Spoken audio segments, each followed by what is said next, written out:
Geopolitics में ना कोई भी संकेत बेकार का नहीं होता है। मार्को रूबियो अमेरिका से निकले और भारत के साथ संबंध अच्छा करना चाहते हैं और ज्यादातर क्या देखा जाता है, या तो नई दिल्ली उतरते हैं, ज्यादातर केस यही रहता है, और दूसरा मुंबई उतरते हैं। लेकिन मार्को रूबियो कहाँ उतरे?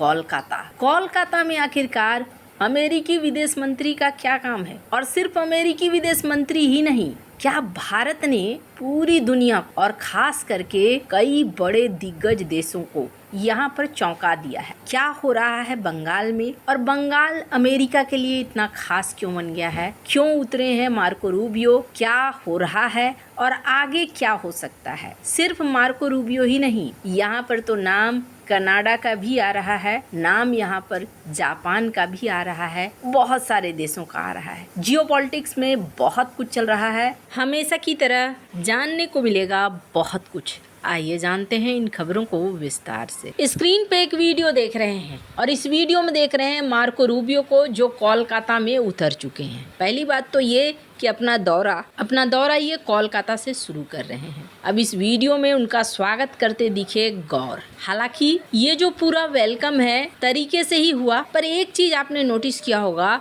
जो मुझे भी बहुत अजीब सा लगा, ये एयरपोर्ट देखकर लगता है किसी गरीब देश का फटे हाल एयरपोर्ट। और सिर्फ इतना ही नहीं, आगे तो कुछ तस्वीरें मैं ऐसी दिखाऊंगी जो देखकर आपको लगेगा कि लोग यूं ही भारत के बारे में अजीब छवि नहीं बना लेते हैं। आखिरकार कोलकाता एयरपोर्ट की ऐसी हालत, लगता है जैसे बिल्डिंग्स में सही तरीके से पेंट भी नहीं किया गया है, जो जैसा है वैसे ही पड़ा हुआ है। हालांकि ये होना था, अभी तुरंत वहाँ सरकार बदली है। इतने सालों से जो सरकार थी, उस सरकार ने कभी चमकाने की कोशिश शायद नहीं की या उतना महत्व नहीं दिया। रहते रहते आदत हो जाती है, जैसे जो जहाँ पड़ा है उसी तरीके से। लेकिन ये होता है कि छवि खराब होती है इससे। खैर, अब इस जगह पे मार्को रूबियो, सर्जियो गौर उतरे और उतरने के बाद ये मदर टेरेसा की संस्थान में भी गए, वहाँ पर भी इन्होंने भेंट की। हालांकि इससे पहले सर्जियो गौर कोलकाता में एक्टिव दिख चुके थे, कोलकाता पहुंचे थे इससे पहले भी, और अभी तो खैर रिसीव करने के लिए पहुंचे हैं। एम्बेसडर सर्जियो गौर ने इसका ट्वीट भी किया। स्क्रीन पर इस ट्वीट को देखिए। इन्होंने लिखा कि हम एक बड़े एजेंडे के साथ आए हैं, महत्वाकांक्षी एजेंडे के साथ आए हैं। क्वाड फॉरेन मिनिस्टर्स की बैठक होगी और यूएस अमेरिका के पार्टनरशिप को किस तरीके से मजबूत बनाया जा सकता है उसको लेकर चर्चा होगी। यानी इनको क्वाड की याद आने लगी। क्वाड की याद क्यों आ रही है? क्वाड की याद इसलिए आ रही है क्योंकि चाइना से जिस तरीके का रिस्पॉन्स ये ढूंढ रहे थे उस तरीके का रिस्पॉन्स नहीं मिला। अब इस यात्रा को कोलकाता से ही शुरू क्यों किया गया? एक बात तो है कि भारत और अमेरिका के बीच में अब बहुत सारी चीजें आपको सुलझती हुई नजर आ रही हैं। लेकिन ये जो बंगाल का चुनाव है ना, ये बंगाल का चुनाव एक बहुत बड़ा खेल है और इस खेल ने पूरी राजनीति को झकझोर कर रख दिया है, चाहे दोस्त देश हो चाहे दुश्मन देश हो। अब कैसे, इसको आप समझना। बंगाल का रिलेशन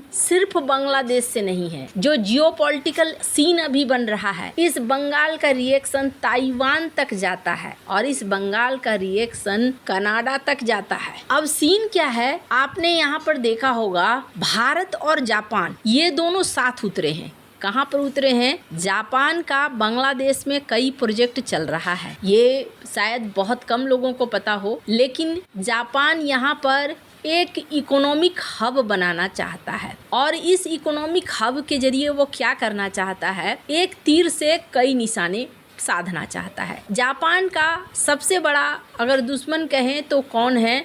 वो है चाइना। चाइना के लिए जापान जो नीति अपना रहा है, ये नीति आज की नहीं है, बल्कि जापान के पूर्व प्रधानमंत्री शिंजो आबे जब ये पीएम मोदी से मिले थे तो दोनों ने एक कॉन्सेप्ट को जन्म दिया था, free and open Indo Pacific. इन दोनों नेताओं में एक चीज बहुत अच्छी है, शिंजो आबे तो अब नहीं रहे, लेकिन शिंजो आबे में भी ये बहुत बढ़िया खूबी थी, इनमें भविष्य देखने की क्षमता थी और इन्होंने भविष्य देख लिया था। इसलिए जापान के अंदर भी कई रिफॉर्म किए और उन्होंने भारत के साथ न सिर्फ दोस्ती बढ़ाई बल्कि भारत के साथ कई जगह निवेश भी किया। भारत के अंदर अंडमान निकोबार में भी इन्होंने निवेश किया है, भारत के साथ अंडमान निकोबार प्रोजेक्ट में जापान काफी हद तक भारत को मदद दे रहा है, तो वहीं दूसरी तरफ बांग्लादेश में भी Matabari port, industrial corridor, energy product manufacturing supply chain, इसमें जापान निवेश कर रहा है। तो एक देश तो आपने देखा जापान, दूसरा देश है चाइना। ये तो सभी को पता है, बांग्लादेश में काफी लंबे समय से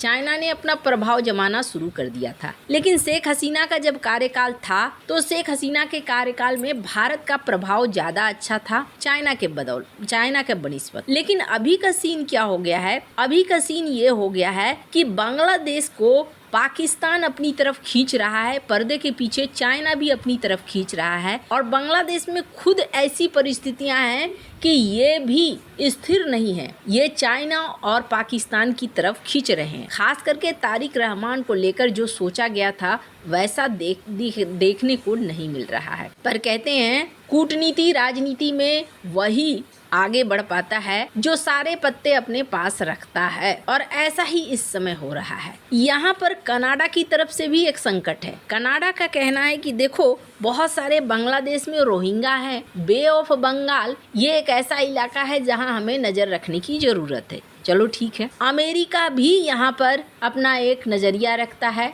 स्क्रीन पर एक आर्टिकल देखिए, हाल ही में कहा गया कि बांग्लादेश के किसी पोर्ट में हो सकता है एक एग्रीमेंट ऐसा साइन हो, जिस तरीके का एग्रीमेंट भारत के साथ साइन हुआ है उसी तरीके का एग्रीमेंट कि इनके पोर्ट का इस्तेमाल ये कर सकते हैं ईंधन के लिए, लॉजिस्टिक के लिए। ईंधन लॉजिस्टिक एक बहाना है इस एरिया में अपने प्रेजेंस को लाना है, ये अमेरिका का ध्येय है। अब मैंने ताइवान की बात क्यों कही? चाइना को ये मूव बिल्कुल पसंद नहीं आ रहा होगा। अभी बंगाल में सरकार बदल चुकी है, पुरानी सरकार नहीं है, और जब पुरानी सरकार नहीं है तो बहुत सारे जो पुराने तंत्र हैं वो टूट चुके हैं।